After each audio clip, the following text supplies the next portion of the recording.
Hey guys, Sure Shot Midget here. I'm going to be doing a review on the KWA M9. Now I know I did a video on my other M9 about 2 months ago, but it ended up breaking, so I got another used one that is in much better shape. And then also this one is Blake's. Now Blake and Austin are the twins that you've heard me talk about. They both got M9s from Assault Airsoft. Blake got the one without the rail, and Austin got the one with the rail, and they actually got them before they knew me, which is kind of interesting because if they would have asked me what I recommend, I would have told them the KWA M9, especially if they were looking to get a pistol like now at Assault Airsoft. Any of them at the field that they carried, I would have told them these. So that's pretty interesting. Now, this actually broke, but it was no one's fault but Blake. Well, actually, his holster. It dropped from his holster multiple times. These were fully functional from Assault Airsoft, and I knew that for a fact because I had messed with them before, like months ago, before the twins bought them. And I was actually considering buying one myself, but I bought a used one instead. Now, the reason why it broke is because when he dropped it, the slide got bent, and then the trigger bar would not set up into the slide. So I want you guys to see when I pull the hammer back. See how it goes up into the slide? Now I'm going to fire it, hold the trigger, and then let it reset. When you see how there's that trigger bar there, it's going to reset up inside of the slide. Okay, so that is what the issue was. It was not resetting. So it would fire like once or twice, and then it would just be totally dead. The trigger wouldn't do anything. So what I ended up doing is I actually ended up bending the slide inward a little bit, slightly, and then I also took my Dremel, and I Dremeled out the little gap in here that trigger bar slides up in. Okay, lubrication would not fix it. I bent it in, and then took my Dremel and Dremeled out some material there, and I have not gotten a dead trigger since, and I've put like 6 mags through this thing. So it is fully functional. So now I'm just going to go over the review of them. As you can see, mine is the railed version. His is not. So I have one of each. One's used, one's not. This one's fully broken in. So I'm going to go ahead and go over features on his. The only difference is the rail, like I said. There's no other difference between the two. So you're going to get an aluminum slide, an aluminum frame, plastic grips. You're going to get an ambi safety. So when it's up in fire position, it's double action. When it's down, it's totally dead trigger. In single action, it acts as a decocker. So you can push it down and it decocks the pistol. Now the decocker is not very reliable on these. They end up breaking over, time. But it's kind of cool that KWA does include that because KJW and TM does not. So KWA, as far as I know, is the only company that has the decocker on their pistol. So that's a cool feature, but don't use it a whole lot because it does wear itself out. Okay, the slide lock is metal, the trigger's metal, mag catch is metal, and it's not ambi besides the safety. The safety switch is ambi. Other than that, it's not. Now, as you can see, the M9 has an open top slide here, which is interesting. I like the look of it. You can see the whole barrel.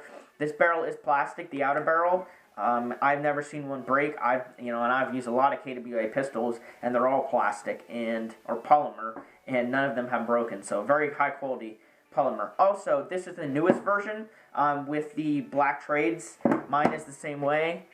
You can see under there black trades, and as of late 2014, they ended up doing that. So if you did, as of now, if you have this pistol, it's no older than 2 years old. I think it was late 2014. It might have been like mid 2014 that they started changing that. But I remember I got one in like 2010, probably 2010, and it was probably 2010. And that M9 had white trades, and I hated it. So I really like that they toned down the trades so you can't see them as much, so it looks more realistic to me, because the white trades just detract from the realism, in my opinion. To take it apart, you push the slide lock button in, or not slide lock, the little tab over here, and then you can slide that forward, and the slide's going to come off. Now, when you put this gun together, the spring guide likes to shoot out, so you have to make sure it's seated, and then you'll want to invert it and do it that way.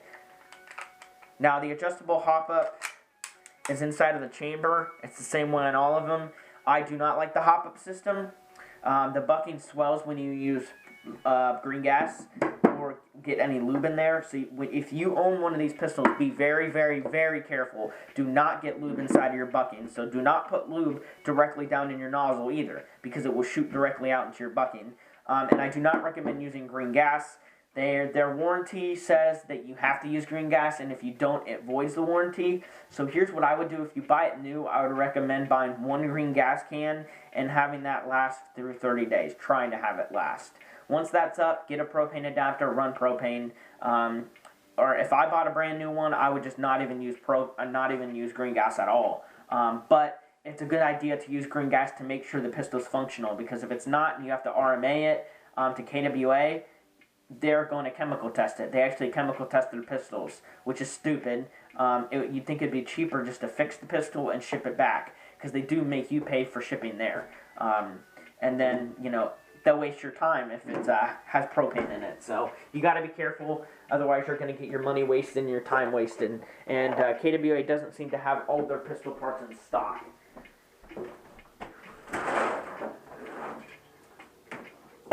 And also, it takes forever for them to get their parts in stock. So if you have a KWA pistol that's broken and you need parts, look at Airsoft Outlet Northwest. They carry a lot of KWA parts.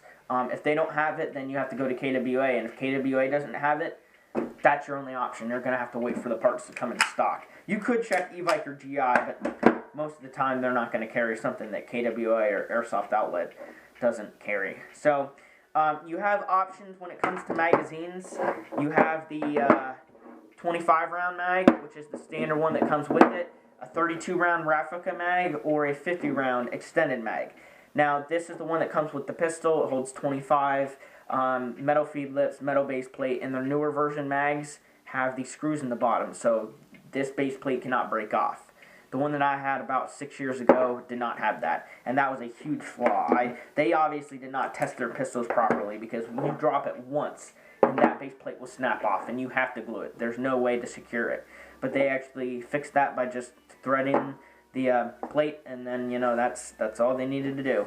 Again, 32-rounder and then 50-rounder. These are all about $40, which I think is stupid expensive. I paid $40 shipped for this, so I never actually spent like $40 plus shipping. This is the only mag that I bought new. This one is Blake's. It came with the pistol. So we're gonna shoot these. I have 2 mags loaded up.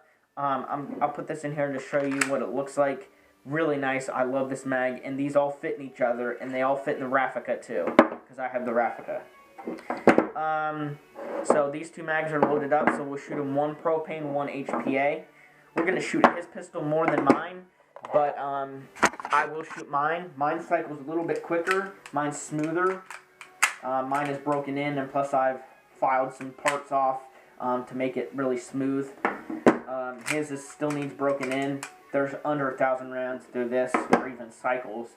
I put probably 150 through it. He's probably not even 150. Because like I said, it's been broken.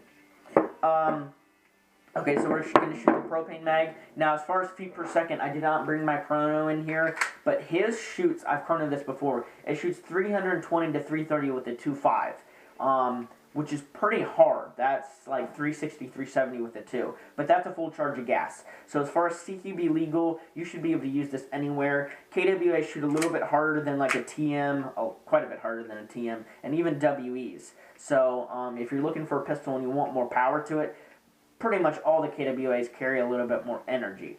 As far as joules, it's like 1.2 with the 2.5. I recommend using 2.5s or 3s in your KWA pistols. The only KWA pistol I've ever shot that works well with 2s is actually my M93. It works really well with 2s, so I run it at 2s. With HPA, I run about 110, 120 PSI, and it gets about 360 to 380 FPS. At 120, it's 380, but I run about 310, which is about 370. But you can adjust that, obviously. But that's legal for the CQB places I play at. So let's just go ahead and shoot propane.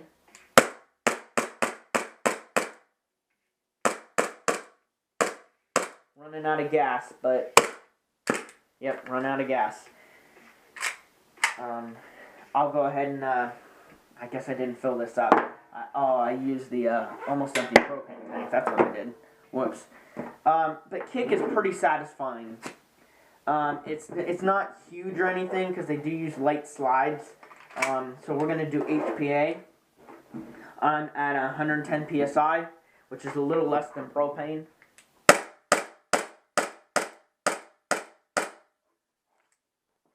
Okay, go ahead and take the ammo out of here and put it in the extended mag so I can finish off all of the ammo.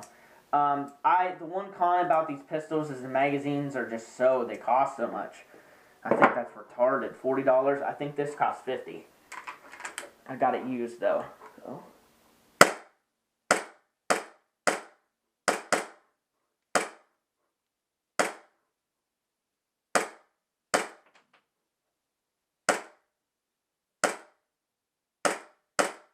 The pistol's definitely breaking in.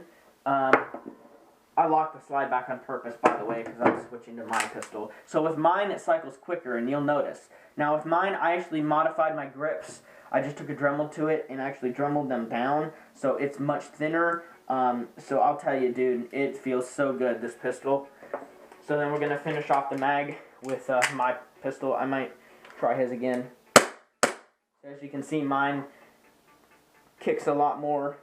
But his FPS shoots harder. I'll tell you that.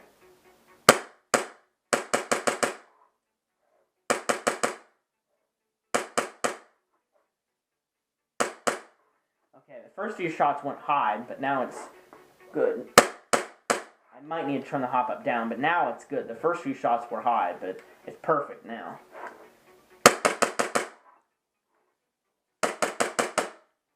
Okay, so we're out of ammo. So those are the KWA M9s. I hope you enjoyed the video. If you have any questions about them, let me know. I recommend them. It's just the magazines cost way too much, and the buckings suck. But the buckings are cheap, and you can find them pretty much anywhere. Even Evite carries the KWA buckings. So if you ever need to replace a bucking, it's really easy to replace. Plus, I mean... Yeah, I mean, the feel of these are just so nice. They feel so much more realistic than any of the other M9s that I've held. And I grew up shooting a real M9, so, like, I have a warm spot in my heart for these things. So, Blake's mine. So, hope you enjoyed the video. If you have any questions, let me know, and I'll see you guys later.